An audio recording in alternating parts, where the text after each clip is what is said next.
Have you ever walked away from a conversation feeling completely drained, confused, questioning your own memory, or even your own sanity?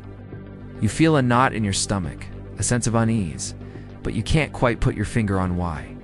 What if I told you that you might have been a player in a carefully orchestrated psychological game you never agreed to play? That the person you were talking to was pulling invisible strings, not to help you, but to control you. This isn't about mind control or science fiction. This is about the dark, subtle, and devastatingly effective art of emotional manipulation. And by the end of this video, you will be able to see the strings. Emotional manipulation. It's a term we throw around, but what does it truly mean? At its core, it's a form of social influence that aims to change the perception and behavior of another person through underhanded, deceptive, and even exploitative tactics. It's not a formal diagnosis, but a pattern of behavior rooted in what psychologists often call dark triad traits: narcissism, Machiavellianism, and psychopathy. These individuals have a profound deficit in empathy and a surplus of strategic cunning. And this isn't just a plot point in a thriller. This happens in the boardroom, where a colleague takes credit for your work while making you feel incompetent. It happens in friendships, where a friend uses your secrets against you. And most tragically, it happens behind closed doors in relationships, where one partner systematically dismantles the other's self-worth. Famous cases like the toxic dynamic between singers Johnny Cash and June Carter, or the psychological warfare in Gone Girl, resonate because they reflect a terrifying human truth. Manipulators are often perceived as more intelligent and competent. Initially, they know how to play the social game, but the cost to the victim is immense: anxiety, depression, and a condition known as learned helplessness, where you simply stop believing your actions can change your situation. So how does it work? Let's pull back the curtain on the manipulator's playbook. We're going to break down 3 of the most powerful tactics: gaslighting, the guilt trip, and love bombing and devaluation. First, gaslighting. The term comes from the 1938 play Gaslight, where a husband dims the gaslights in the attic and then insists his wife is imagining it, making her question her own perception of reality. The goal of gaslighting isn't just to lie, it's to make you doubt your own mind. It sounds like this: that never happened. You're being too sensitive. You have a terrible memory. You know that? Imagine Sarah tells her partner Mark that his comment at the party hurt her feelings.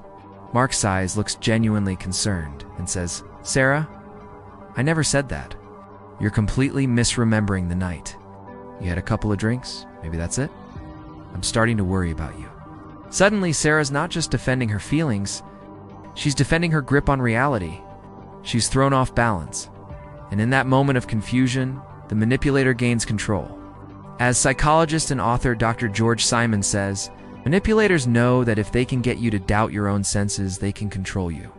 They create a world where they are the sole arbiter of truth. Next, the guilt trip.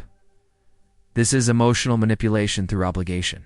The manipulator positions themselves as the victim, making you feel responsible for their happiness or well-being. It's the parent who says, "Don't worry about me.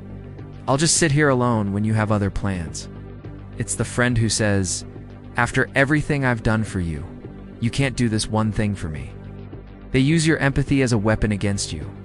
They know you are a good person who doesn't want to see others suffer. So they manufacture suffering and place the blame and the solution firmly at your feet. You are no longer making choices for yourself. You're making them to alleviate the guilt they have strategically induced. And perhaps the most insidious tactic of all: love bombing and devaluation. This is the core of the cycle of abuse, often used by narcissists. It begins with love bombing, an intense, overwhelming, almost fairy tale period of affection. You are flooded with compliments, gifts, and constant communication. You are told you're perfect, you're their soulmate. It feels like a dream, but this isn't genuine intimacy. It's enmeshment.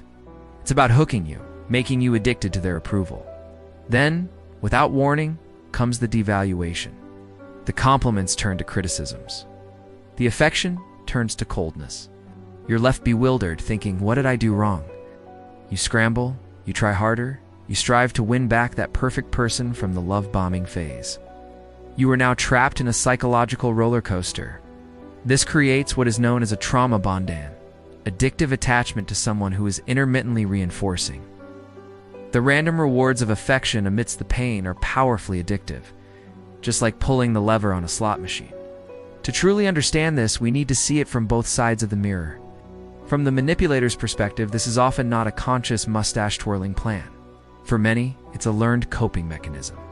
Perhaps they grew up in an environment where they only got their needs met through coercion or drama. They feel a profound lack of control internally, so they seek to control their external world and the people in it.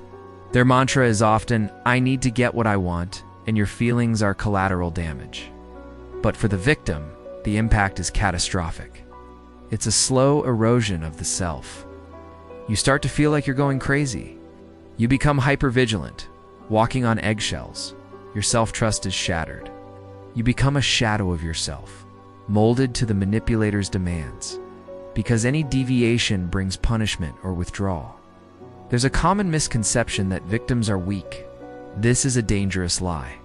Manipulators are often highly skilled and target intelligent. Empathetic people precisely because they are caring and self-reflective. They use your greatest strengths, your empathy, your loyalties, your greatest weaknesses. The ethical dimension is clear. This is a violation of human autonomy. It's a psychological trespass. You have the right to your own thoughts, your own feelings, and your own reality. So, let's recap the key takeaways. Emotional manipulation is a covert control tactic. Its most powerful weapons are gaslighting, making you question your reality; the guilt trip, holding you emotionally hostage through obligation; love bombing and devaluation, addicting you to a cycle of idealization and cruelty. The defense is always awareness. Trust that gut feeling that, not in your stomach. It's your internal alarm system. Set firm, non-negotiable boundaries. Remember the principle. You are not required to set yourself on fire to keep someone else warm. And seek external reality checks. Talk to trusted friends or a therapist who can help you see the situation clearly. As we end, I want to leave you with a question to reflect on. In a world that often rewards persuasion and influence, where is the line between healthy communication and harmful manipulation? Is the goal to understand or to control? Your mind is your own. Protect its borders. If this exploration of the human psyche resonated with you, if it made you see a past relationship or situation in a new light, I invite you to share your thoughts in the comments below.